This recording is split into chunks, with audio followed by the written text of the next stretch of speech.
¿Listo? Buenas tardes, compañeros. Para los que no me conozcan, soy Jorge Méndez, residente del segundo año de Medicina Interna. Y el día de hoy, pues vengo a presentar un ensayo clínico aleatorizado sobre moléculas que ahorita están en boga para el tratamiento de la diabetes y la obesidad, GLP-1 en este caso. Y yo les vengo a presentar el estudio ACHIEVE-3. Mis asesores, el doctor Irving Loera, nuestro titular, y nuestro R3, Cristian Pérez.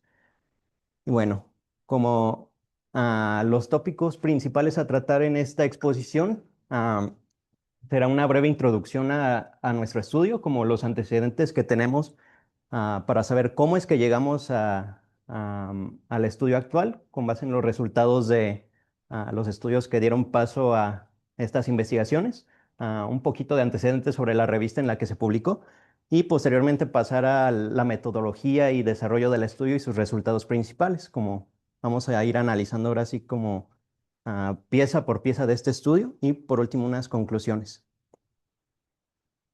Bueno, como para destacar la revista en la que se publicó fue The Lancet, una revista con alto impacto en el campo de medicina.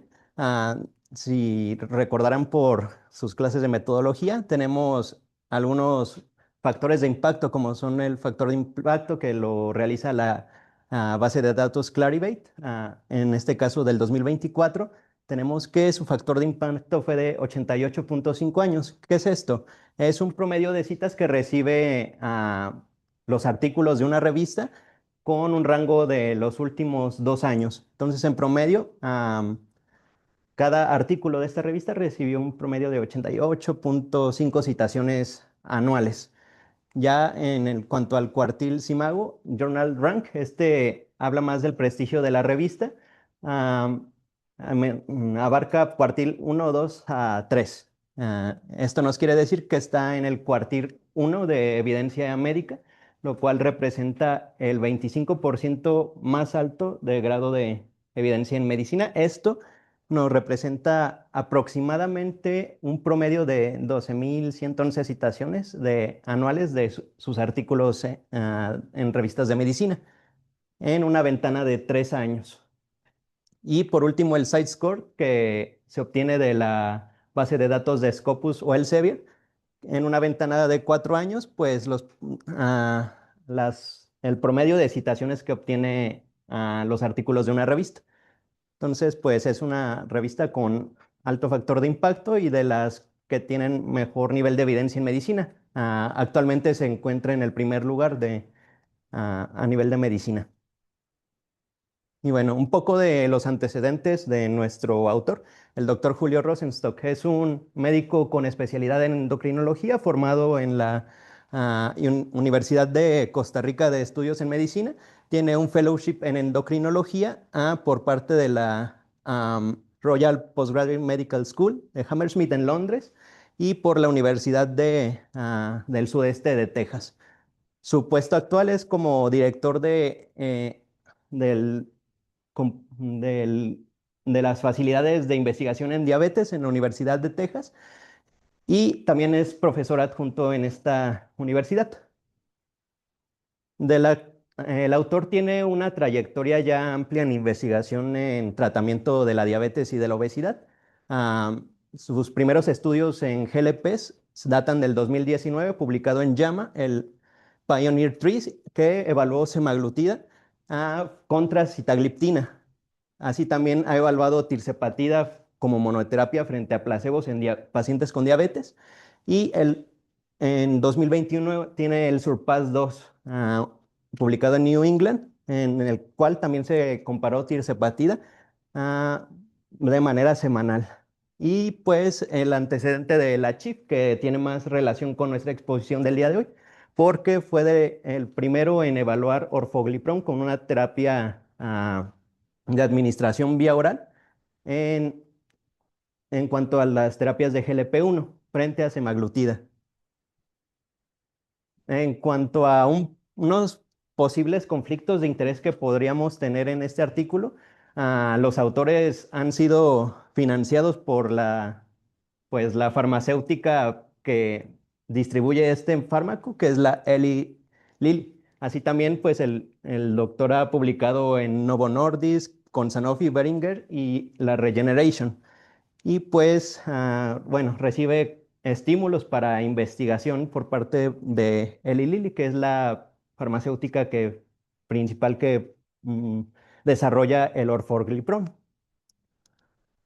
Y bueno, bueno, antes. ah, Nancy, ¿te acuerdas más o menos cuál es cómo actúan los GLP-1? O si me puedes dar algunos ejemplos. Ujú.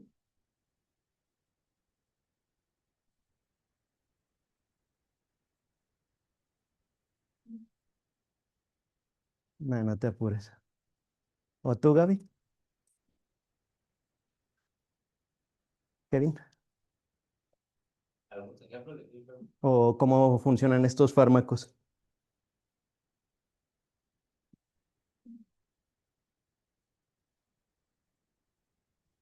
Con análogos del LP1, que es el péptido insulinotrópico tipo 1, si mal no recuerdo. Así es. También está tirzepatide, que es análogo también del LP1 y del GI. Ese sí no me acuerdo cada uno de lo que significa, pero actúan con muchos mecanismos. Actúan mediante una saciedad temprana, aumentan el vaciamiento gástrico, también tienen regulación a niveles de hipotálamo de la saciedad, pero sí tienen muchos mecanismos, son de los que ahorita me acuerdo. Muy bien. Pues estás en lo correcto. Sí, tiene, como menciona Kevin, tanto efecto en sistema nervioso central, que favorece vías orexigénicas, va a aumentar la saciedad de los pacientes, así también como facilitar el vaciamiento gástrico a nivel gastrointestinal. Am, al aumentar... ¿Mande? Sí, justamente, el GLP-1 en específico en las células del islote pancreático va a favorecer vías de proteínas G que van a aumentar el AMP cíclico, favoreciendo una mayor secreción de insulina, mecanismo por el cual vamos a lograr el control en los niveles de glicemia. Y así también, pues, se ha visto que tiene efectos en el aumento de kilomicrones, de producción de kilomicrones, lo cual también nos va a favorecer a un mejor control de los lípidos y triglicéridos circulantes. Va a tener buena repercusión en pacientes con la enfermedad metabólica ah, por depósito de lípidos en hígado, y pues también va a tener beneficios cardiovasculares y a nivel renal. Algunos de los mecanismos, así a grosso modo, pues también ayuda a la producción de óxido nítrico a nivel endotelial, y pues actúa a nivel de hipotálamo y en la vía del núcleo 4 para las vías relacionadas con la saciedad. Y bueno, ¿en qué diferencia nuestra molécula que vamos a presentar el día de hoy, que es casi impronunciable? Ah, Podría decir uno que tiene aquí un transformer, ¿no? Orforglipron. Pues bueno, ah, como en nuestras moléculas principales, en el caso de la semaglutida, por comparar a los mecanismos usuales, la semaglutida se va a unir al receptor GLP-1 a nivel de el dominio extracelular, lo cual va a activar la proteína G, y así también va a haber un reclutamiento, pues, indeseado, por decirlo así, de la beta-arrestina, que es una proteína que va a disminuir los niveles de adenilato, del AMP cíclico, perdón, y pues va, pues, por cierta forma, a tener menor efecto de secreción de insulina. Pero el orfoglipron, la diferencia con la semaglutida es que va a actuar en un sitio ortostático no canónico transmembrana. ¿Esto qué va a favorecer? Que reclute más proteínas G y en menor medida la beta-arrestina, promoviendo una mayor secreción así también de insulina, y pues como en cuanto a las diferencias conformacionales moleculares del orfoglipron, es a diferencia de la semaglutida una molécula no peptídica más pequeña que por estas mismas ah, características estructurales, va a ser más complicado que la molécula que degrada los GLP-1, el IDPP4, degrade al orfoglipron. Entonces es uno de los beneficios que tiene. Am, Nancy, ¿te acuerdas? Ah, no, no te creas, perdón. Nat, perdón, me confundí. Ah, en cuanto a la semaglutida, ¿te acuerdas como qué restricciones tenemos a la hora de administrarla? Vía oral, perdón, sí. En cuanto a la semaglutida vía oral, ¿cuáles son las restricciones a la hora de administrar? ¿Cómo debemos decirle a los pacientes que deben tomarla? Ujú.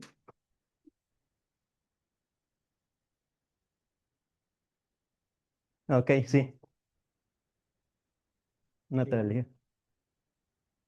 Duro. Ok. ¿Qué tipo de molécula es?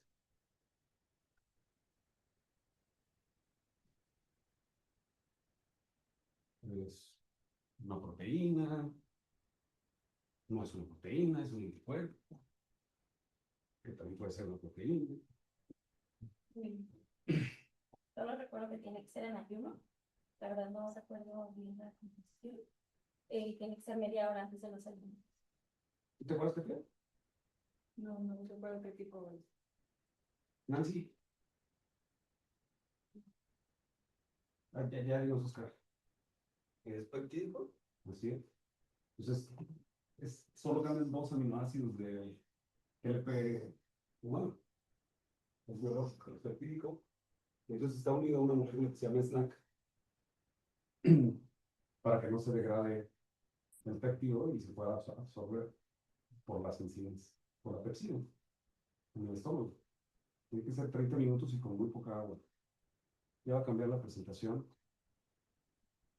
Pusieron ahí una tecnología distinta al snack y van a cambiar las dosis en los próximos años. Bueno, entonces una de las como características entre los GLP-1 vía oral es esta pues forma de administración que implica más restricciones al paciente. Tomar por lo menos de 30 a una hora en ayuno previo a cualquier alimento y que requiere cantidades muy pequeñas de agua para que pueda absorberse de forma efectiva. Lo que viene a traer de novedoso el orfoglipron es que no necesita, como lo dijo el profe, esta molécula en la que se acopla el GLP para que no se degrade a nivel gastrointestinal y pues se ha mostrado que tiene buenos niveles de biodisponibilidad, hasta el 40% contra semaglutida, que va de 0,41% de biodisponibilidad y pues tiene una vida media de 25 a 48 horas. Bueno, por esta razón estructural que el orfoglipón es una molécula más pequeña y no peptídica. Bueno, de los principales antecedentes que tenemos para que dan paso a nuestro estudio actual, tenemos el ACHIEVE-1. Como ya mencionábamos, lo realizó el mismo investigador, el doctor Julio Rosenstack. Fue un ensayo clínico aleatorizado, controlado por placebo, doble ciego, que duró 40 semanas. Fue multicéntrico y de fase 3. En este se compararon tres dosis de orfoglipron, de 3, 12 y 36 miligramos. Pues nuestros outcomes principales era la disminución de la glicemia, de las concentraciones de hemoglobina glicada basal de los pacientes. Y pues la característica de la población de este estudio eran pacientes am, meramente con diabetes tipo 2, a una edad media de 53 años y con una hemoglobina glicada de 8% con rangos desde 7,93 a 8. Y que pues era necesario que los pacientes tuvieran un control inadecuado con otro tipo de hipoglicemiantes, sobre todo metformina. Bueno, y que estos pacientes tenían una duración media de su enfermedad de la diabetes de 4.4 años y pues eran pacientes con diabetes y obesidad. En ¿Qué cuanto opinas, y, pero no hay patrocita, ¿cómo se llama? Gloria. ¿Qué opinas?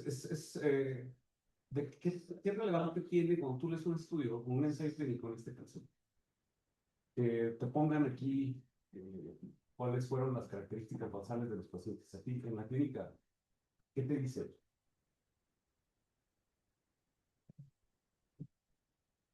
Como para conocer la población. Ajá, sí, pero pues población del estudio, entonces a ti de qué te sirve.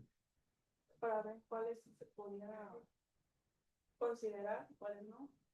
Por ahí les había dejado una tarea a alguien que crea reproducibilidad y que era validación. Aquí se lo dejé. Fue una reunión que estaba de posguardia. Hay que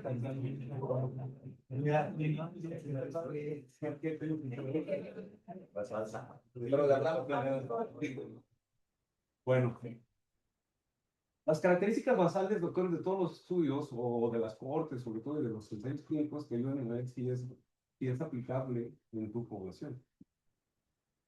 Esto es algo muy importante. O sea, en los pacientes que tuve, aplica. ¿Cuál es el promedio de hemoglobina glucosilada en los mexicanos que viven con diabetes? ¿Ya está estudiado? Sí, sí, está estudiado. Katia. 7.5. Uy, ojalá. Ojalá. Ay, aquí se ve que muchos andamos muy fuera de rango, ¿no, Miguelito?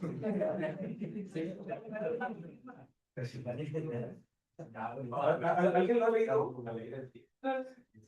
Hay varias referencias.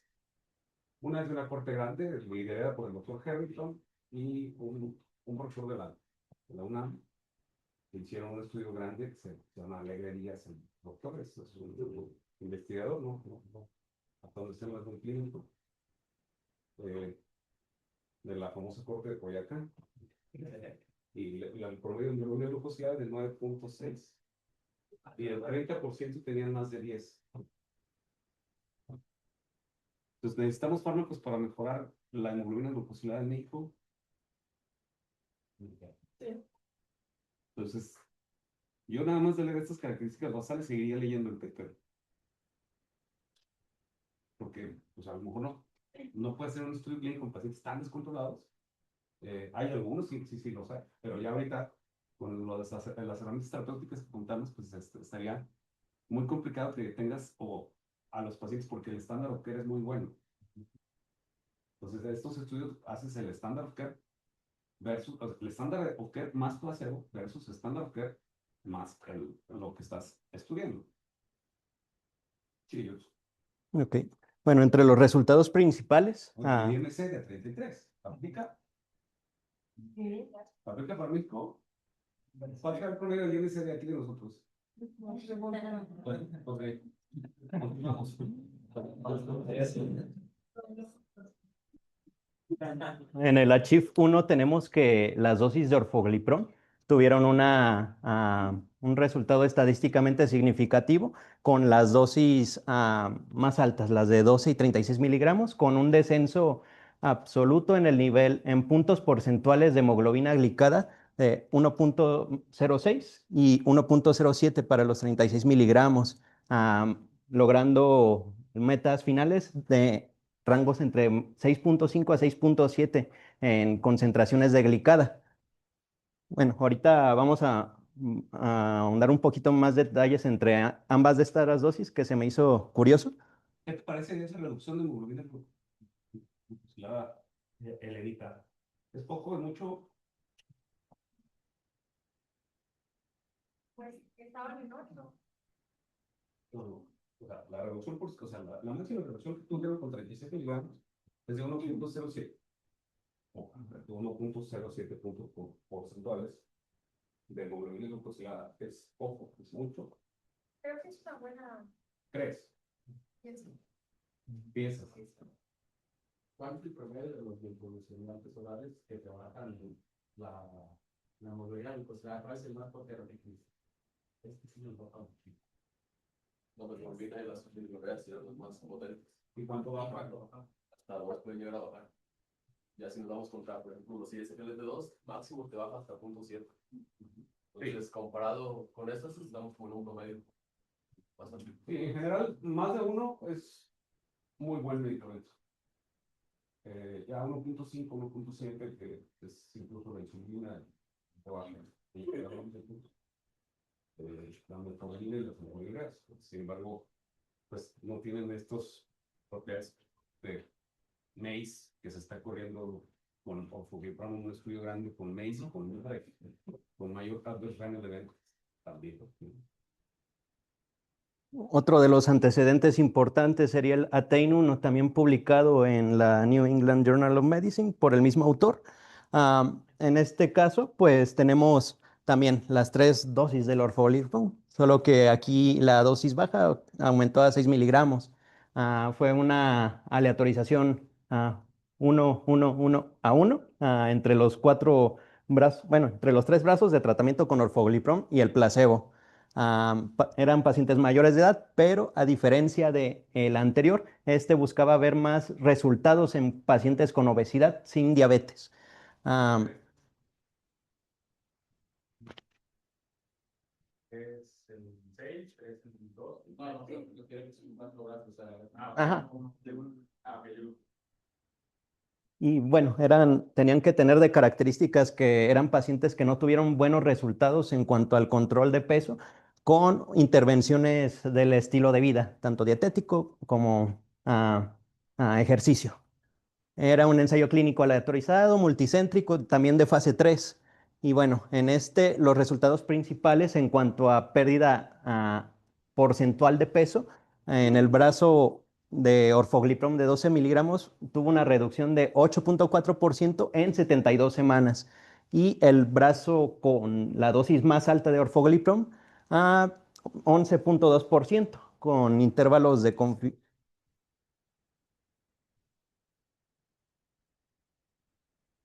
Bueno, ese es como el antecedente en cuanto a orforglipron, en cuanto al tratamiento en obesidad con el Atein-2. Eso, ¿qué les parece?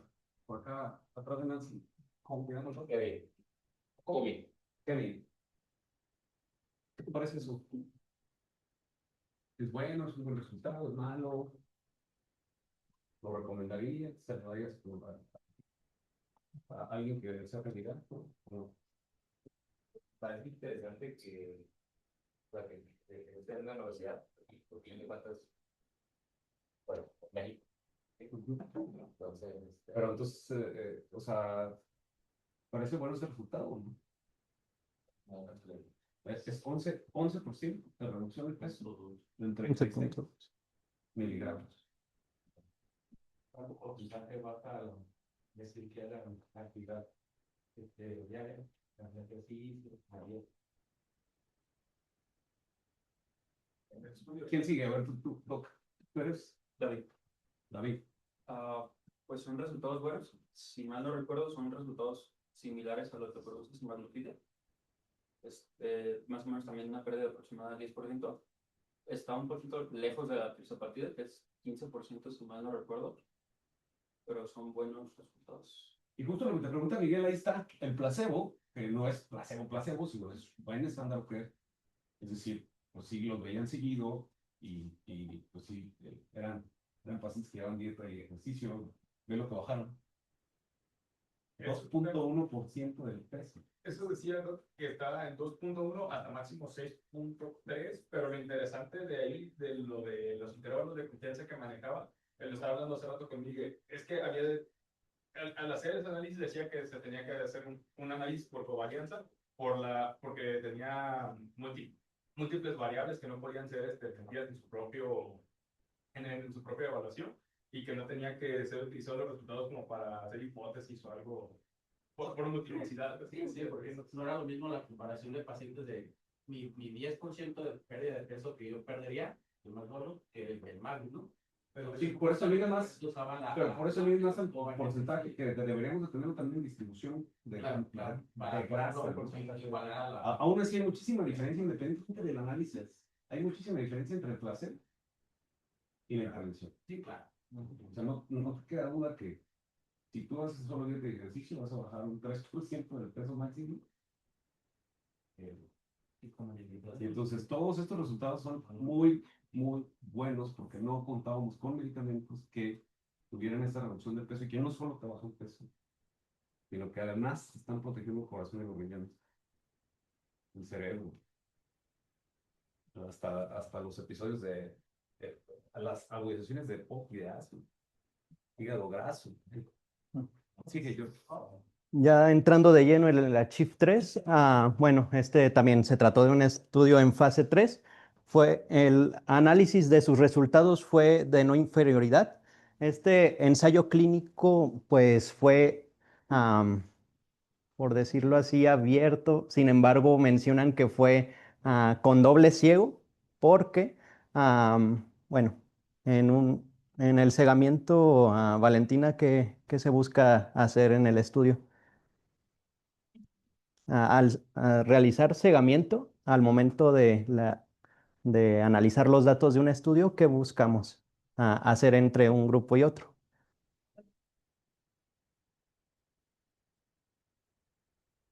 Y en mi hipótesis yo para encontrar X resultado, pues hago ese tipo de comparación para ver si sí o no se llega a la que se estaba buscando ahorita. Ujú. ¿Qué significa que sea ciego? Ciego, los niveles de cegar, un estudio, sí. Sí, perdón, no me expliqué bien.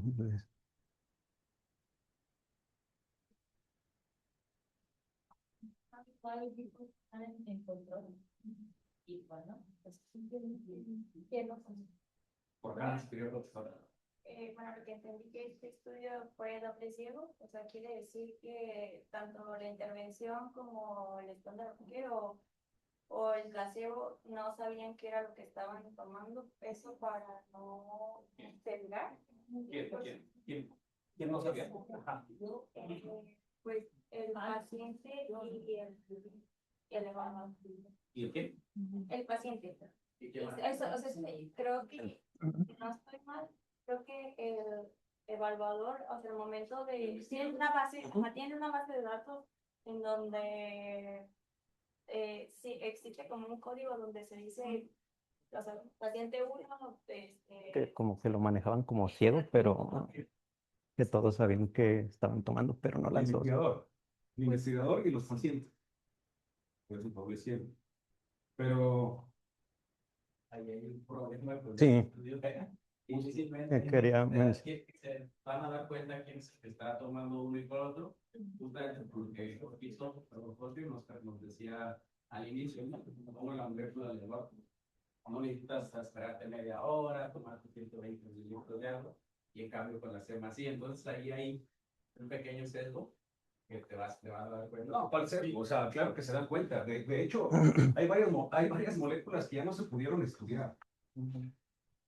Porque el grupo placebo se da cuenta que no está perdiendo peso y se salen del estudio. Entonces, hacer estudios de obesidad con estos fármacos ya se está poniendo muy complicado y de hecho, pues ya tienes que tener un comparador.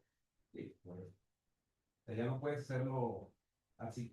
Sí, ya no puede ser una pasilla placebo y al hacer, tienes que ser como el Surpass Beauty, que es el primero que ya hace que no era solo reducción de peso, sino MACE, y ya el comparador era dulaglutida. Es el más de... Y aquí, o sea, por eso al final lo manejan como un estudio abierto, que es lo contrario que sea cegado. Y o sea, cambia totalmente el contexto. O sea, el paciente o el que le está haciendo la intervención sabe lo que le está haciendo y también el que le está realizando, el investigador. Pero a veces también hay investigadores externos que, como ustedes decían, nada más reciben una base de datos, ellos no saben con quién, qué grupo es cuál, y ahí eso también es un poquito válido, pero ya pierde la otra parte, ¿no? Entonces, eso sí es muy importante. Sí, entonces aquí pues el sesgo sería como que tenemos los pacientes y los investigadores saben quién está tomando semaglutida, quién está tomando orforglipron. El único cegamiento, por decirlo así, que realizaron es que, pues yo no sé qué dosis de orforglipron me dieron, pero pues sé que estoy tomando orforglipron. Y pues nuestro estudio duró un estimado de 52 semanas de seguimiento posterior No, no, no, no, no, ojalá, ojalá. Bueno, las características de nuestra población, nuestro desglose pico es que es una población de pacientes adultos mayores de 18 años. Nuevamente aquí estamos investigando tanto diabetes como obesidad. Eran pacientes con un diagnóstico ya establecido de diabetes, con rangos de hemoglobina glicadas desde los 7 hasta los 10 puntos porcentuales, un IMC mayor o igual a 25 y pues que en los últimos 3 meses estos pacientes no hubieran tenido una variación en su peso, que se hayan mantenido como estables. Esos eran los criterios que tenían que buscar nuestros investigadores al momento de realizar la búsqueda de pacientes. La intervención, pues fueron tres brazos con orfoglipron, perdón, dos brazos con orfoglipron de 12 y 36 miligramos. Y en este, pues, como ya les mencionaba, entre las características del orfoglipron, no tenía una restricción en la administración vía oral ah, y se administraba una vez al día, a comparación de la semaglutida de 7 y 14 miligramos, que esta, pues, sí tenía que tener a fuerzas a la hora de la intervención estas restricciones como el ayuno de una hora sin alimentos y mínimo haber consumido, bueno, lo máximo que podían consumir de agua era 120 mililitros. Y bueno, tanto la sema como el orforglipron se iban escalando cada 4 semanas desde 1 miligramo hasta alcanzar las dosis meta que se buscaban estudiar. Y nuestro outcome primario a investigar en esta ocasión fue el descenso de las concentraciones de hemoglobina glicada en puntos percentuales absolutos. Y los secundarios, ya para investigar del lado por parte de la obesidad, era la disminución porcentual y absoluta en el peso de los pacientes, así como también otros rangos de hemoglobina glicada, tanto de menor a 7% hasta menor o igual a 6,5%. Y pues también se evaluó la glucosa en ayuno, el perfil de lípidos, el perfil hepático y pues el descenso en cifras de mediciones de la cintura de los pacientes. Y también se buscaba evaluar, pues estábamos buscando pues con el orfoglipron reducir esta disyuntiva en la vía de administración que una molécula que no requiera restricciones, ver cuál de los dos tenía más efectos adversos a nivel gastrointestinal o incluso ver si llegaban a tener desenlaces un poco más serios. Efectos adversos serios, tenemos infarto agudo al miocardio, los MACES en general. Y pues eran también desde la hora del reclutamiento, se les realizaba fundoscopía a los pacientes para valorar si tenían o no retinopatía diabética. En cuanto a los criterios de exclusión, se buscaba evitar que hubiera pacientes con diabetes tipo 1 que hubieran tenido hipoglucemias severas en los últimos 6 meses, tasa de filtrado glomerular menor a 45, una insuficiencia cardíaca grado NIHA 4 ya establecida, hepatopatía, con excepción de los pacientes con una hepatopatía atóxica o metabólica, como la conocemos ahorita y pues que no hayan tenido eventos de pancreatitis aguda o crónica actualmente. Y pues así también antecedentes de los síndromes de multiendocrino tipo 2 o carcinoma de tiroides. Y entre ambos grupos, tanto en la intervención como el de comparación, fueron bastante similares. En promedio, a la edad de los pacientes, 53 años. Sí, bueno, ¿qué les parece interesante sobre la etnicidad de este estudio? Julio? ¿O por qué crees que resalté esa partecita?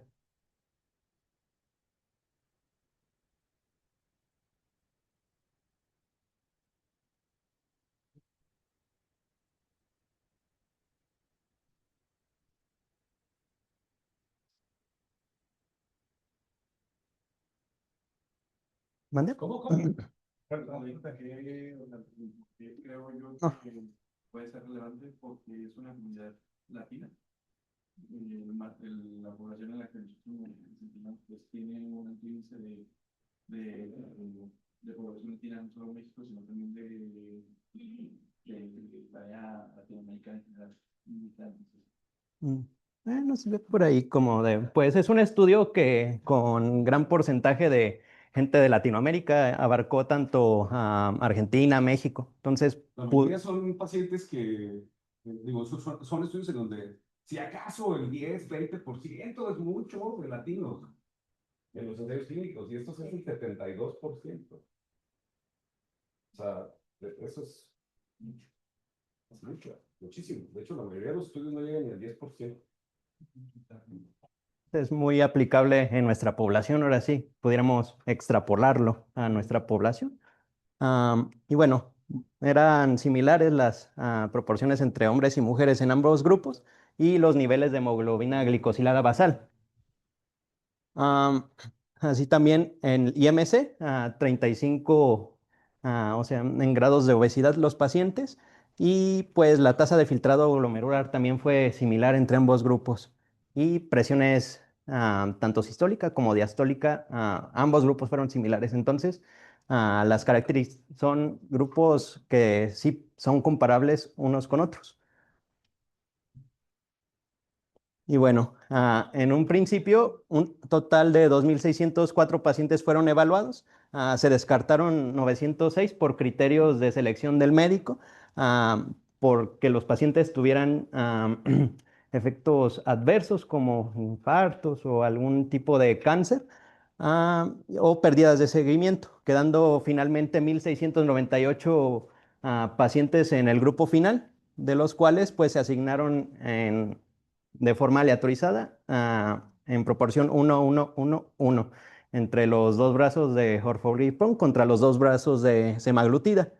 Am, y aquí vemos que pues hubo más porcentaje de pacientes que discontinuaron el tratamiento en el estudio con orforglipron, a diferencia que en el de semaglutida. La mayoría de los casos que descontinuaron el tratamiento se debieron a efectos adversos serios, 18% en el brazo de dosis baja de orforglipron y 21% en el de dosis alta, comparado con el 11 y el 9% en semaglutida.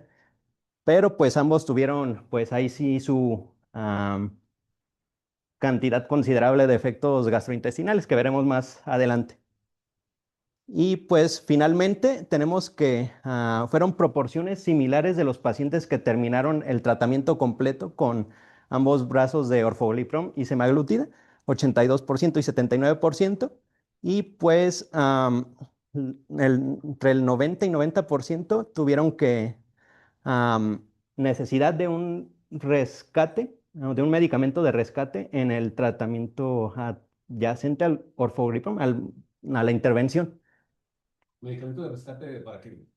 para control de glicemia. Ajá, ¿y qué fue lo que les dieron? Pues no especificaron mucho en el apéndice suplementario qué medicamento o al menos no lo encontré.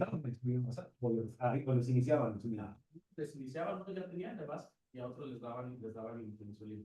O sea, pero lo que sí, pues para los rescates fue insulina tal cual. es que eso sí es súper importante, porque, Sí. o sea, híjole, yo ahorita difícilmente tengo un paciente que tenga ISBT2 y GLP, puntualmente semaglutida 14, con esas dos, ni siquiera, o sea, ni siquiera utilizo metformina en algunos, y los llevas a metas. Digo, ¿qué porcentaje les pusieron entonces o les pusieron estos rescates? De rescate, entre el 90% en el orforglipron de primer brazo. Ay, perdón, despacio.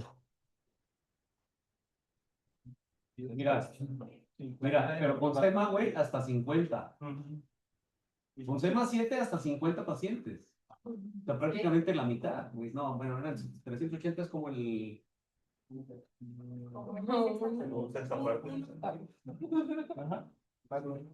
Pero sí son más que con el orfo. Sí. Incluso con 14 miligramos hubo 24, prácticamente el doble de pacientes que necesitaron rescate. Bueno, ya mencionábamos esto, eran buscar los outcomes principales y secundarios a lo largo de 52 semanas, los que ya habíamos mencionado previamente. Y pues en cuanto a los outcomes principales en el cambio absoluto de las concentraciones de hemoglobina glicada al final del estudio, en el brazo de orfogliprom de 32 miligramos tuvimos un descenso de 1,71 puntos porcentuales de hemoglobina glicada, en el de 36, 1,91 y pues en semaglutida 1,23 a la dosis baja y 14 en la dosis de 14 menos de 1,47.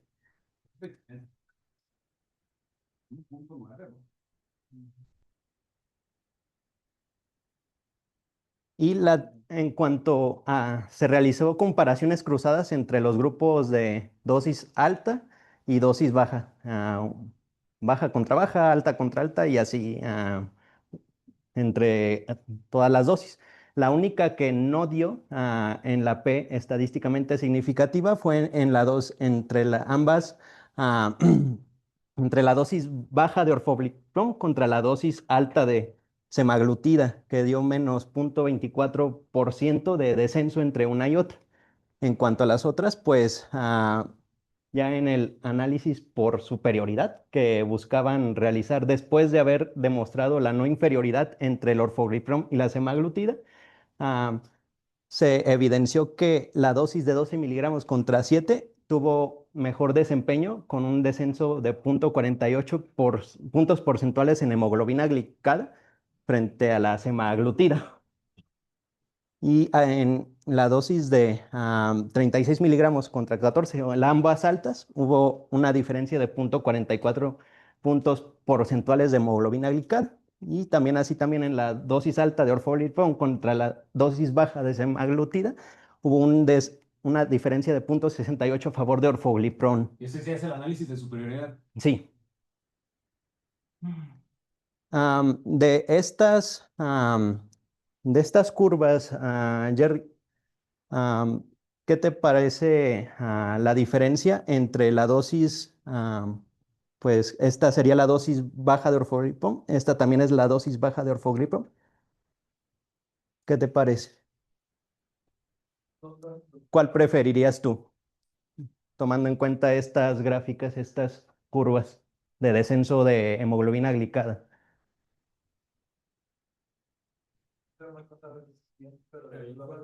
1,91 en la dosis de orforglipron de 12 miligramos, mientras tenemos aproximadamente de 1,91. Ay, es que están malas gráficas. Eso viene desde desde el paper, perdón.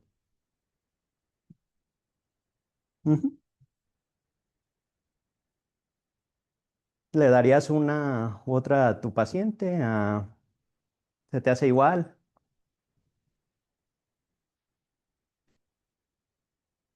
Mm, Ok.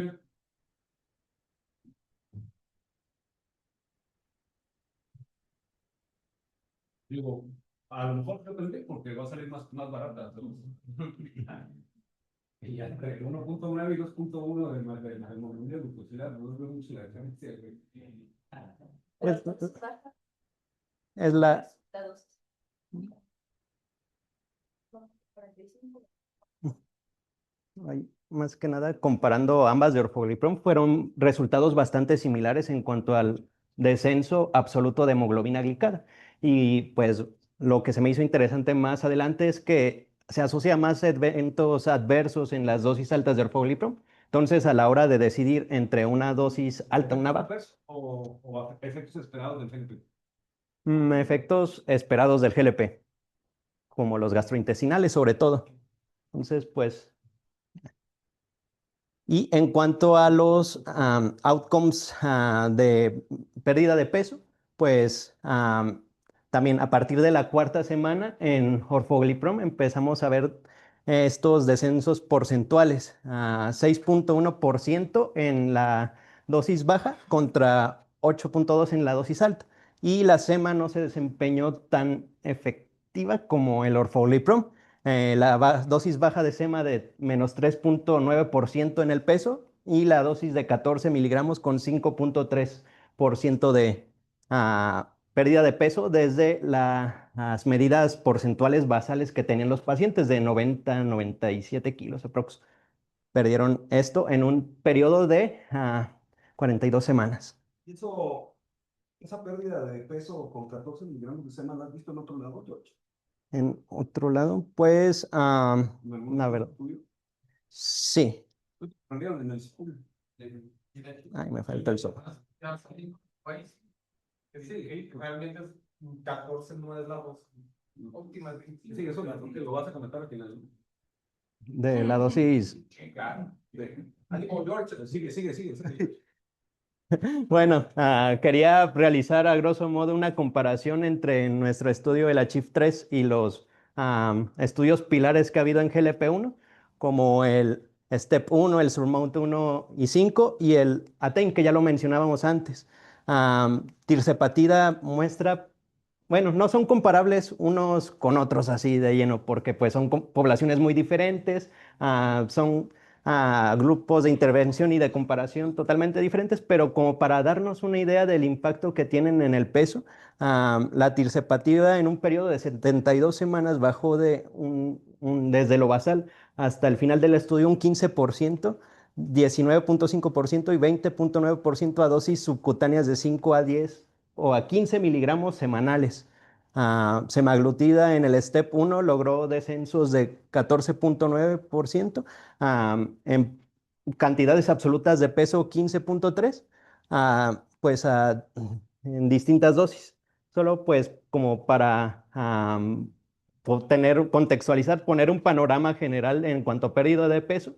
am, el orfogliprom pareciera que en estos resultados no es tan efectivo como las terapias con tirzepatida o semaglutida, pero haría falta comparar el orfogliprom contra nuestras moléculas principales, como la semaglutida vía subcutánea o la tirzepatida, en cuanto a términos de pérdida de peso, pero eso ya sería para otras investigaciones. Solo pues para contextualizar como en qué punto estamos con el orfogliprom en la pérdida de peso.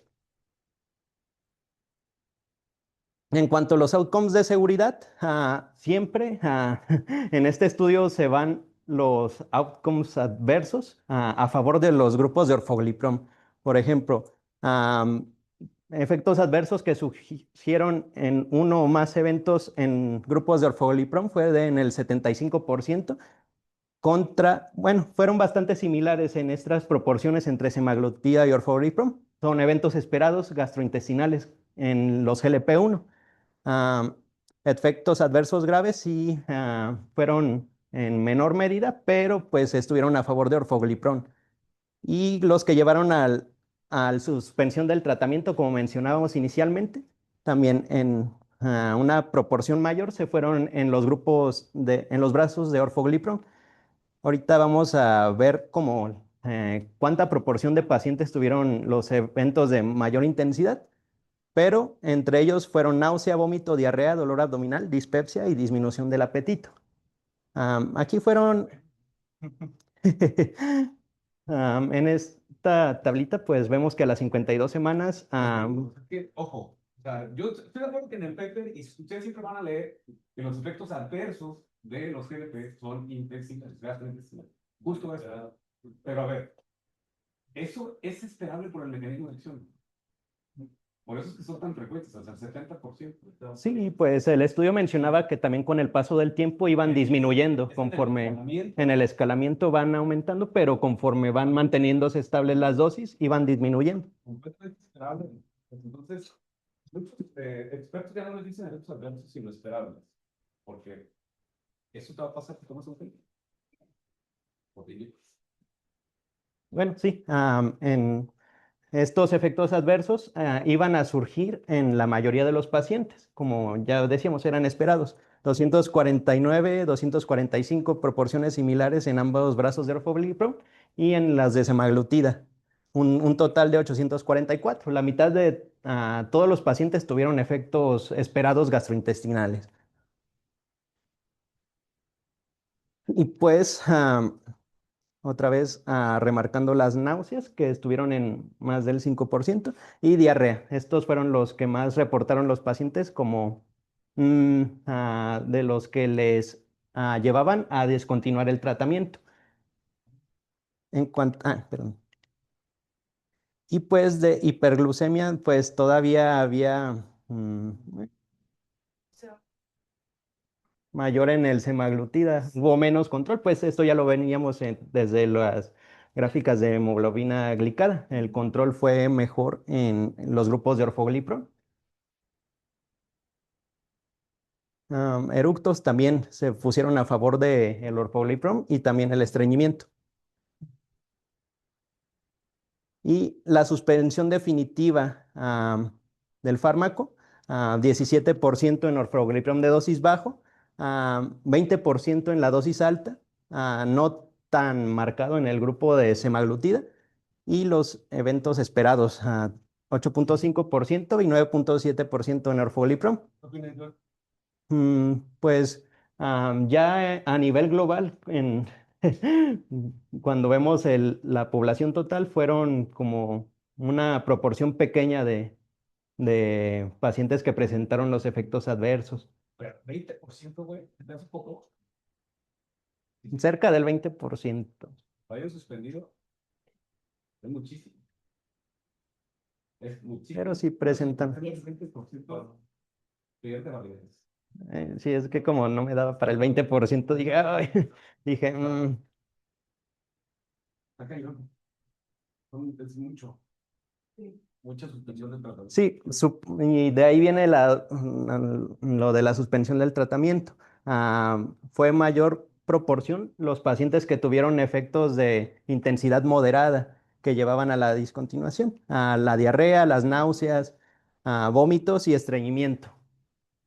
Más que nada estas proporciones. Pero también vemos que son proporciones similares en el grupo de semaglutida de 14 miligramos comparados con los de orforglipron, 56 pacientes que son el 13%. Entonces, pues, entre semaglutida y orforglipron fue bastante similar, ya a dosis más altas de semaglutida. Y bueno, en las conclusiones de este artículo me llevo que el orforglipron. ¿Sabes, Susi, lo que nos gusta siempre es calcular en estos estudios que no te lo dan? ¿Qué cosa es, Susi? El número necesario de tratar. Exacto, porque no había ni. Sí, ¿Cuál no, es el número necesario de tratar para tener beneficios en el outcome primario, en el outcome secundario? que me faltó calcular el número necesario a tratar. Y luego busqué, pero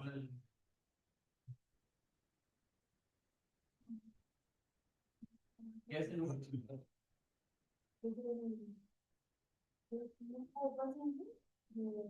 A los que hay que darles un tratamiento para que nos den beneficio. Ok, en este caso, el número de tercero es una diferencia, ¿no? Pero es una división, ¿sabes? División. Una división que es 1 entre lo que es ya sea, si vas a calcular el número necesario de tratar, la reducción absoluta del riesgo absoluto de redundancia. En este paper se está dando y poquito nos puso los resultados. Pacientes que estaban en 70, con el uso del orfo, de 12 miligramos era 74%, versus lo que estaba con SEMA era de 54%. Hacemos nuestra restita para sacar la reducción de riesgo absoluto, que va a ser 0.74 menos 0.54 es 0.18. Con eso uno entre 0.18 nos da un número necesario a tratar de 5.55, pero no para arriba a 6. Entonces, un número necesario a tratar. ¿Y este número necesario tratar de qué? ¿Cómo lo trabajo cansado? 1 a 5, ¿cómo ves? ¿Está de la chingada? ¿Sirve? ¿No sirve? Pues, ¿Cuál es el número necesario a tratar de las de estatinas chingonas, güey? Pues el número necesario tratar de ser empático. Aunque pues aquí sería para disminución de hemoglobina glucósica. porque esta Sí, porque fue la email, ¿no? Ajá. Sí, ¿no? Como el ensayo total de ¿Qué? No, No. depende de la estatina, pero así el mínimo es 1 a 40 y tantos, 45, 1 a 40. Es la mejor estatina de los subastatinos para MEIS. Acá estamos midiendo hemoglobina positiva. Entonces, 1 a 5 es excelente el número necesario a tratar, güey. Los ISGLT2 tienen 1 a 17, 1 a 20. 1 a 20. Entonces, 1 a 5, una chulada, chicos. Claro, históricamente nunca veíamos esos números necesarios a tratar con las estatinas. Las pongo de ejemplo porque es lo que exacto, un gran número era 1 en 100. Y ahorita con las estatinas, incluso las aspirinas, le daban 1 en 80 y tantos, con un número necesario a dañar altísimo. Ah, y hablaste del número necesario de dañar. ¿Cuál es el número necesario de dañar de quién y por qué? Que sería, Ese es el tema.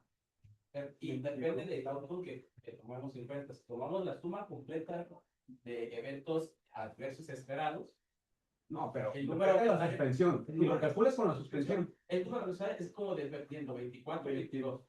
Ese es altísimo. Si hablamos nada más en específico de los eventos gastrointestinales, ahí es muy bajo, es como de 5, 8, dependiendo de. Porque es 70%, Entonces, es muy aquí parecido. el trade-off en ese sentido. Muy parecido el outcome o sea, para que tú tengas un beneficio vas a tener un efecto adverso similar. Exactamente. Exactamente. Y eso es algo que. Por acá levantar la mano. Sí, yo ya había escuchado eso, pero no me queda claro. O sea, para yo ver una reducción de la hemoglobina glucosilada, ¿tengo que tratar 5 pastillas? O... Mira, el número necesario a tratar, siempre les he dicho que se utiliza más cuando haces estudios de farmacoeconomía. Por ejemplo, en el IMSS, los que toman las decisiones de incluir un fármaco dentro del cuadro básico, se fijan mucho en eso. Porque estás hablando de un número de pacientes grande. O sea, aquí estamos hablando de un NNT a una N de pacientes de alrededor de 350, ¿cierto? Era 350 por cada brazo.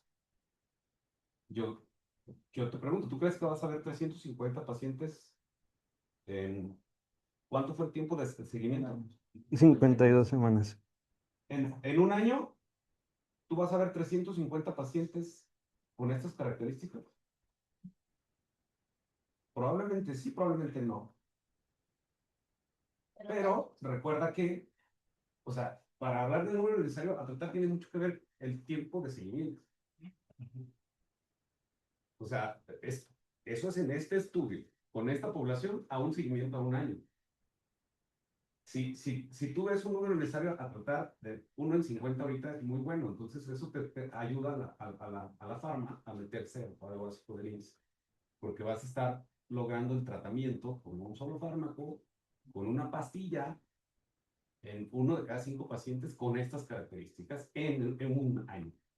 ¿Sí quedó claro más? Sí. No, sí, O sea, pero no es así como que en la consulta, pues porque luego muchos se lo llevan a su consulta, ¿no? Sí. O sea, eso quiere decir que de los 5, digo, perdón, de los 5 pacientes que viven con adiposopatía, al ratito que vaya a mi prima, entonces eso quiere decir que de los 5 que les voy a dar orfo, solo uno se beneficia, o no. No, Porque Es como para ver. es para ver el impacto global, o sea, de poblaciones que tengan una N y un seguimiento similar a lo que tuvo el estudio. Pues no se confundan. Sí, pero pues, lo que creo que tiene más relevancia es justo lo que comenta Miguel, que para tú llegar a un beneficio en un paciente que tratas, vas a tener más o menos el mismo riesgo de efectos adversos. Sin embargo, hasta este punto, yo les puedo decir con la experiencia que yo tengo, que no es estadísticamente significativa, con tratamiento sintomático anticipado se toleran bastante bien. O sea, se les da hasta metoclopramida o Riopan o cualquier cosa que tú quieras que les va a ayudar con la náusea y te lo toleran bien y no lo suspenden. Por eso habría que revisar si eso estaba dentro de las políticas del estudio y yo creo que no. Por eso es que no Por eso es que la suspensión fue tan alta. Y los mismos números que necesarios a tratar con pequeños a partir de los 10 kiloteros que por así escritas también tenemos. Sí, pero hablamos de 1.17, 1.20 y aquí 1.5. Pues sí. Sí. Ojo, no son MEIS. Es hemoglobina glucosilada. Y bueno, esa era una de mis conclusiones de que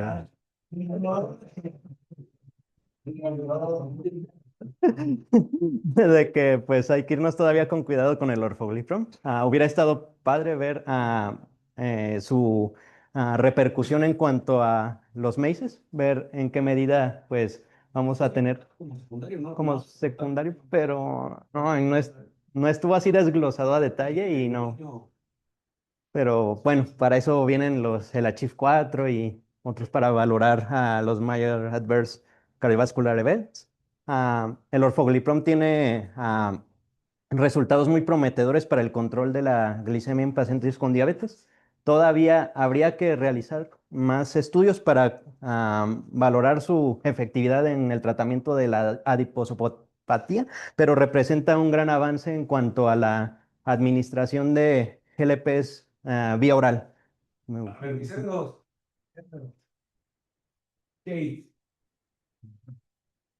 Este tiempo de leer el que ahí te vi leyendo y no puede ser lo mismo. Estás leyendo el texto, quién sabe. Y lo más que estabas en Instagram. James, ¿qué te parece esa comparación?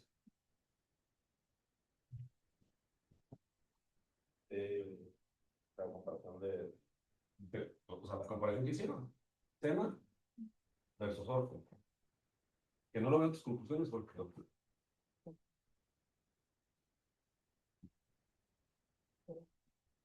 estuvo bien porque los dos son vía oral. ¿tú crees Y el hecho de que te dé o sea, esa libertad de que el paciente lo consuma necesariamente eso es una de las ventajas. es una ventaja, pues. Pero en este estudio particularmente, ¿qué dice Richie?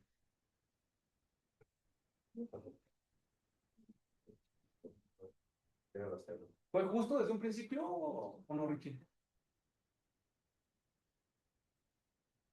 Elena. Justo como. Pues justo. A ver, sí, ¿cómo es que lo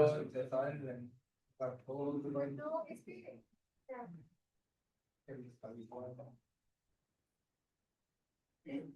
No sé si no sé la dosis máxima. y Ahora, hasta ahorita, ¿cuál es la dosis máxima? Decían que ya está incluso autorizado por la FDA y orgoglipron no. La pregunta es, en el mismo outcome, David, ¿25 miligramos te baja más la hemoglobina glucosilada o no? No tiene más efectos en el peso. No. ¿Sí lo he revisado o no? Está en el Oasis. En el Oasis 4. A ver, amigo. ¿Qué pasó? Yo te distrajo a la vida. Coméntelo para todos los cabrones, parece que están dando esto. Sí,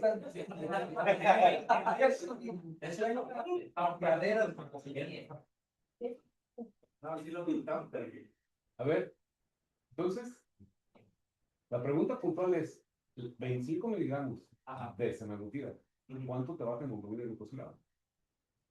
es similar, está en 1.7% más o menos.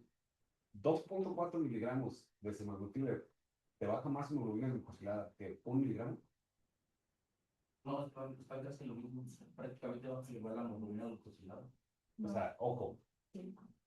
¿Qué? Me acuerdo del estudio que nos presentó Renata, donde comparó la semaglutida subcutánea versus semaglutida oral. Y sí había mayor pérdida con subcutánea. Sí, no, pérdida de en qué? cuanto a peso, en cuanto a hemoglobina. Es justo lo que estoy preguntando. ¿Cuánto te baja la hemoglobina glucosilada semaglutida 25 miligramos? Baja prácticamente lo mismo que las. No, no. No hay. Nadie sabe. A ver, pregúntale a ChatGPT, güey. David, ahí. 1.9. 1.9 es igual que orfoglipron en dosis de 36. Por eso no es justa la comparación. Hicieron lo mismo que con sus pinches surpas inicial. Estos güeyes de Lilly tienen un estudio que es con 1 miligramo de semaglutida contra Tirce 15. Evidentemente te va a dar más control de peso, más control de hemoglobina glucosilada, claro. Entonces, por eso comparo dosis máximas contra dosis máximas. esa es la pregunta inicial, mi James. Y yo no veo que lo hayas puesto aquí. Te compró el autor, te enamoraste del autor. Es un endócrino, es un endócrino que te está diciendo dosis altas de orfo versus dosis estándar de control metabólico con semaglutida. Y luego falta ver. Cuando lo prueben. Y ver precio también. Y también no tenemos respaldo del MEIS todavía, pues. Todavía no, y por ejemplo, con SEMA sí tenemos Soul. Sí, sí, sí. Y el reloj. Sí, tenemos más respaldo de los servidores, los March. Con SEMA oral, 14 miligramos está el Soul. Y el Pioneer 7. Pero el Soul es de superioridad del Laser. A ver, por acá, ¿qué están comparando? ¿Qué estabas diciendo, doctora? Hay que participar para todo. Perdón, es que Julia nos estaba diciendo que entonces que no había entendido esa parte de que no compararan, o sea, el orfo en sus dosis máximas con que era la semaglutida en dosis pues inicial, o sea, lo hubieran comparado. Es máximas. Ajá. Porque ya está aprobada para pérdida de peso 25 miligramos de SEMA. El detalle justamente era que como estaban agarrando, no era un estudio para regulación por pérdida de peso, para diabetes, no era válido, no era como que la idea no te lo aprobó para eso. Sí, y lo metieron, o sea, meten dosis altas de orfo para control metabólico. Justo por eso lo pudieron hacer, porque ellos dicen, ok, yo con 36 miligramos bajo tanto de hemoglobina glucosilada y yo lo puedo dar para control metabólico. Entonces voy a compararlo con la competencia para control metabólico. Sí, claro. Hasta ese punto, 1 miligramo. Porque en el Oasis es pérdida de peso. Y no es el principal outcome, pero sí está escrito que se baja más de hemoglobina glucosilada. Aunque pues ya no lo vamos a ver. Por alguna razón, desconozco por qué todavía el orfo no se ha autorizado por la FDA, pero ya se me olvida 25, la FDA ya lo aprobó para pérdida de peso. Y bueno, porque ahí vienen ya los de Richard Wharton, canadiense, que hace los dos, los publican el mismo día, cuando los presentan el bien en el europeo de endocrino, los publican el mismo día, los dos de Richard Wharton, los dos, uno con orfo y otro que es el Oasis 4, porque en el Oasis 2 había hasta 50 miligramos de SEMA y bajaban muy parecido a semaglutida 2.4 miligramos. Ajá, justamente. Pero 50 miligramos de Fue el aumento de la flexibilidad. Obviamente los efectos gastrointestinales eran muy altos. Entonces, Yo quisiera agregar nada más que, bueno, se publicó a finales del año pasado. Y para ese entonces ya conocíamos mucho de los antecedentes. Bueno, a lo mejor ustedes estaban llegando, están todavía aturdidos, pero liraglutide, semaglutide, o sea, ya tenemos muchos de estos antecedentes. Y creo que el diseño de este estudio, o sea, la metodología está bien, pero creo que ya incluso con los que nos puso Jorge antes de la chip, uno ya sabíamos muchas cosas del orfo.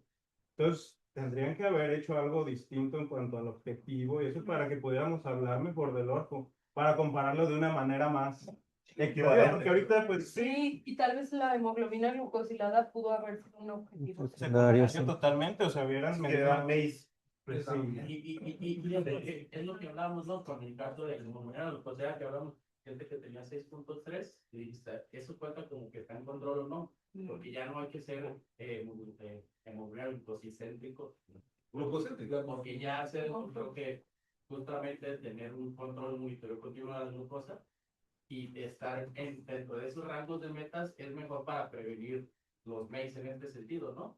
Más que decir, mi paciente tiene una hemoglobina glucosilada de 5. ¿Por qué? Porque hay mucha variabilidad. El paciente está anémico, si el paciente tiene picos de... Hipoglucemia es el tiempo en rango, más bien, estás hablando del tiempo en rango. Es una variabilidad de la glucosa, que es justamente lo que te habla mi control. bueno, y desde que empezaron el estudio ya estaban en listas, ¿no? ¿Vale? Desde que empezaron el estudio estaban en metas, En metas para mí, o sea, bueno, lo que sí podemos decir, y se ha planteado en muchas conferencias de expertos, donde me ha tocado participar, es que esto se va a empezar a ver como inducción y mantenimiento, ¿no? Es decir, tenemos fármacos tan potentes como retratutide, que viene a bajar hasta el 30% del peso, que está en fase 3 ahorita. Viene retratutide, está tirzepatide, con 15 miligramos, entonces tú das la inducción, es decir, con un peso meta a un paciente que vive con obesidad y o diabetes y o enfermedades cardiovasculares, lo das y renales, lo das y ya que va disminuyendo y llegas a un valor meta, entonces implementas tratamientos orales de mantenimiento. Estos se van a posicionar, lo van a ver en un futuro no tan lejano. Número uno, traen toda la intención de meter Walins, el orfo. Ese es un spoiler.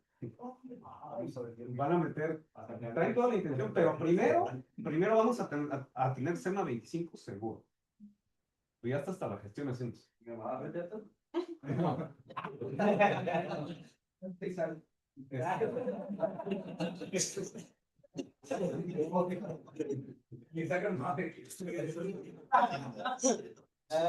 Bueno, el punto es que es a lo que se está o se va a migrar eventualmente, porque sí, definitivamente son muy buenos, pero cuando suspendes fármaco hay una reganancia impresionante. Entonces, con estas moléculas que son más simples, que se toman una vez al día y que no bajan tanto, por decir, con dosis más bajas, vamos a ver los outcomes.